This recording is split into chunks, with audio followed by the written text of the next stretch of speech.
Hey, Sid here. Now, if you think that I'm somebody who's always been sitting behind the computer screen, you're wrong. Okay, this is what keeps me kicking. I'm like I, spoke in a video yesterday. I'm in an organic farm. I've been staying here for the last 2 days, and I just want to tell you my experience of what how my experience was staying here in the first night. Okay, now just look at this. This is the place where I'm staying.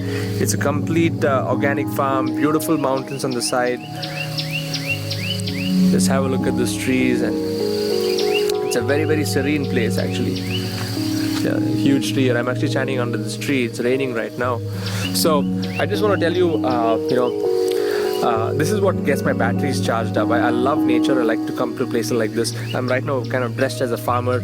I want to come and experience organic farming and just learn a little bit more about how people grow, because I realize that as city dwellers, as people living in cities, we really don't get the chance to go out and see exactly what happens. How do people actually grow the food that we're eating every day? So I came with an expert, an organic farming expert named Mr. Deepak Sachdev.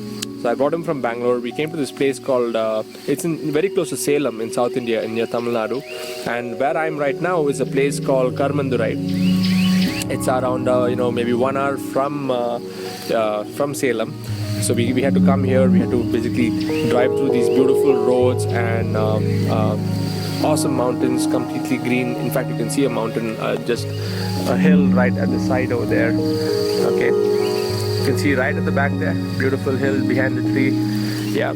So we basically came here to understand more about not just organic farming, but something a little beyond that. Because I think he's got his own website called beyondorganicfarming.in or something. You can go and check it out. Even I have not seen it yet. I want to go back and see more of what he does.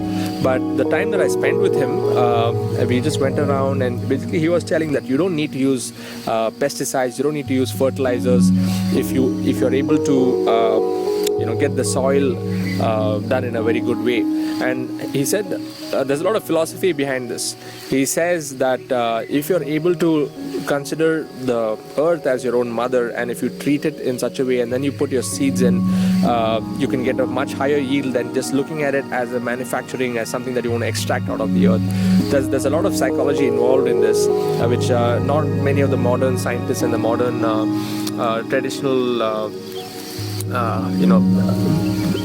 people, they may not buy into this concept, but he is a living example of somebody who's growing over 250 varieties of foodstuffs in a half acre of land.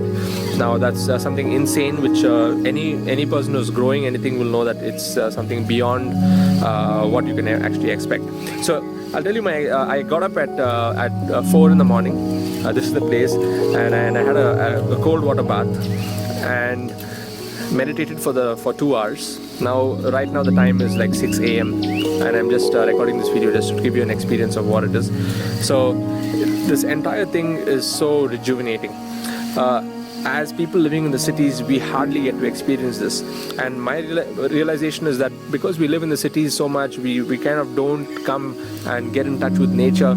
That's the reason we are living such stressful lives. And when you live such stressful lives, what ends up happening is you're not at ease. That's why you have disease, and that's why you have all the different health issues and all those things come in, because you don't have a balanced life where you're only going to work, coming back home, going to work, coming back home, and that routine kind of gets you going, and you're constantly thinking. Your mind is completely just absorbed in thoughts of work. There is no time for you to actually come and get recharged, and nature is such a wonderful thing that you can actually come here.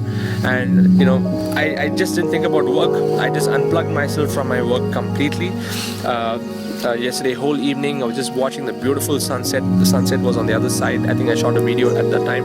So I just looked at the sunset, was just absorbing all that the fresh air and the beautiful energy that nature has. And I really recommend, if you have not experienced this, just get out there and do it at least once in a while. I'm going to be staying one more night over here. You may see a little more videos of me after this, but this is something that you need to do. Probably unplug yourself. Just go to some beautiful place where there's nature, where you can interact with people, and once you do that, you can definitely see a difference in yourself. Today morning, like I said, I got up at 4. I finished my 2 hours of meditation, and see, we are, at the end of the day, we are all spirit souls, okay? We are not this body. In the sense, I'm getting a little more philosophical here, because we don't do anything to nourish our soul. We are just doing all the things that to nourish our body. You want to eat some good food, you want to go and do everything related to the body, but no one actually goes deep down and does something for their own soul.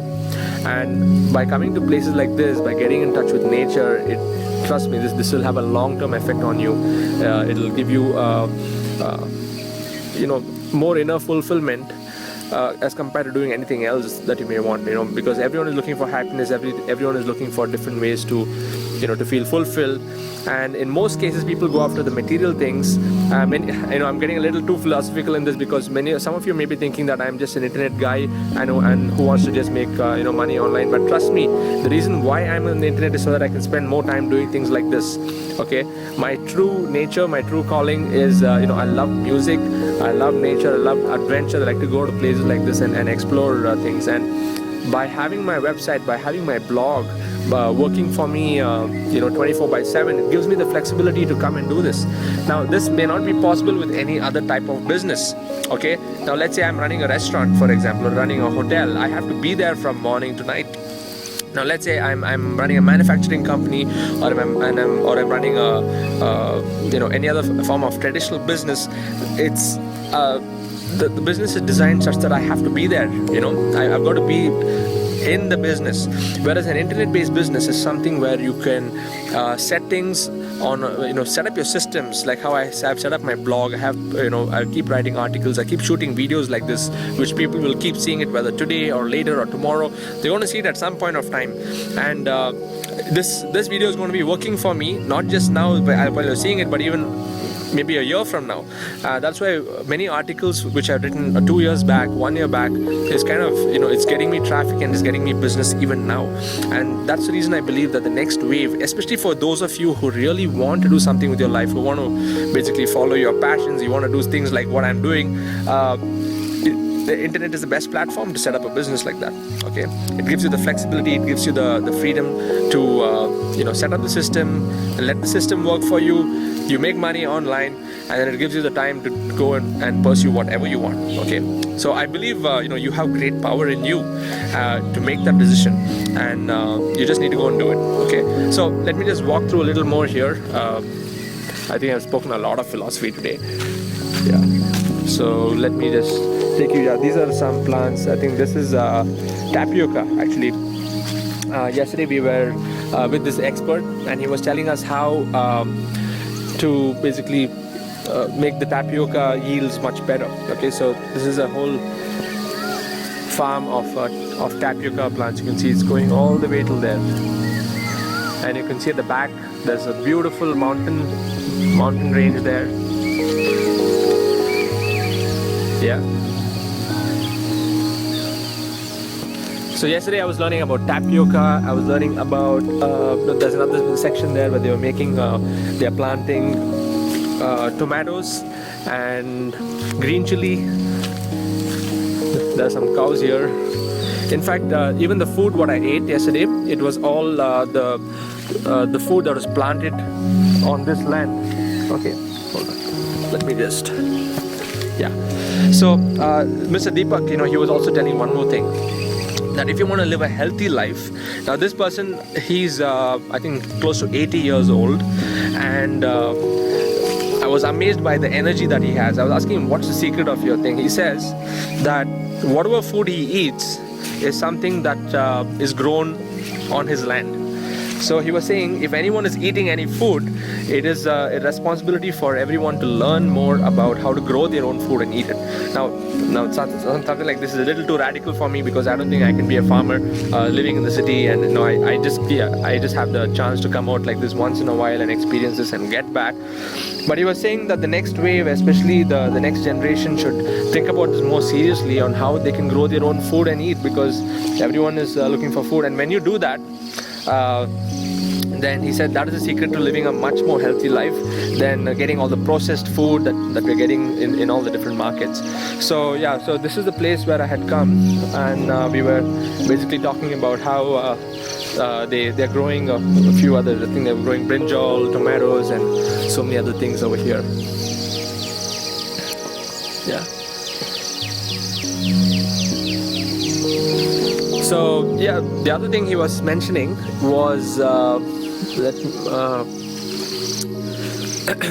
in order to live a healthy life, you need to look at the food that is possible to be grown in the area in which you live.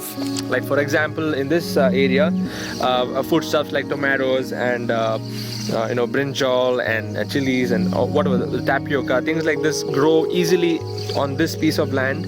And he said if you're able to eat the food that is that's more suitable for that area, then you're going to live a healthy life. But what we do in our city life is we basically import food from different parts of the world, from other places, and which is probably not the naturally grown. I mean, it's not natural for that kind of a food stuff. For example, say red pepper and yellow pepper. Some of these they may not be freely be able to cultivate in for example, Bangalore. And by consuming that, he says that's what kind of in the long run leads to different problems in the body, because it's not something which is grown on where you're living.